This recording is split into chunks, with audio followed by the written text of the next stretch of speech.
السلام عليكم ورحمة الله تعالى وبركاته.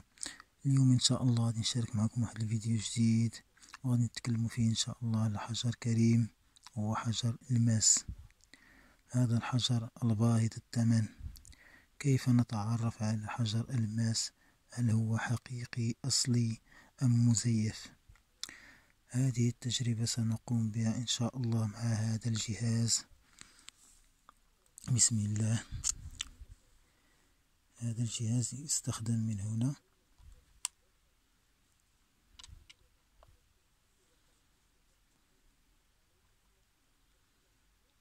انتظر معي قليلا كي نتعرف على هذا الماس، هل هو ماس حقيقي أم مزيف؟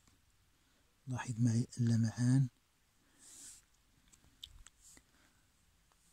هذه تلمع لمعان جيد.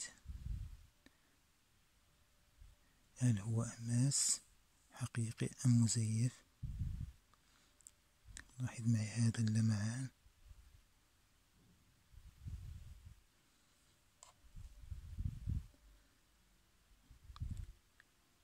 وهذا اللمعان الوردي.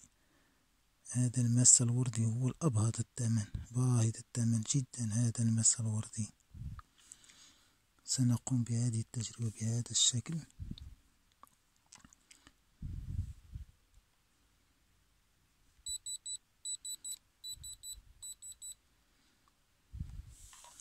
لاحظ معي، نقوم بهذا الشكل، نضغط على الماس بهذا الشكل،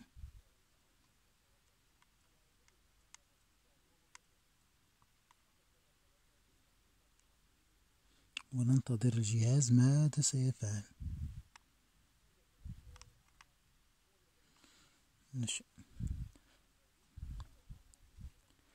نقوم بالتجربة هنا أيضا.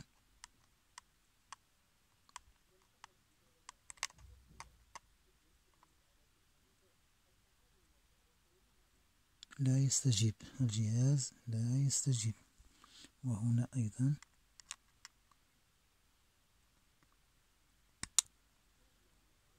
وهنا أيضا.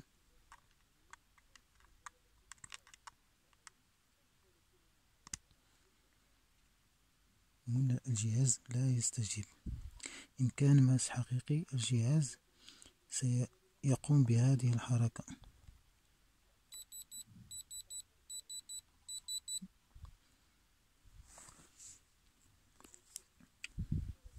سبحان الله، هذا الحجر يشبه الماس جيدا وثقيل جدا، ولكنه ليس هذا ماس لأن الجهاز لا يستجيب. هذا ما كان لدي اليوم، وإلى اللقاء في فيديو آخر إن شاء الله. وتحية كبيرة إلى المنتخب الوطني المغربي للتأهل إلى نصف النهائي كأس العالم قطر، ونتمنى للمنتخب الوطني المغربي الفوز بكأس العالم إن شاء الله. السلام عليكم ورحمة الله.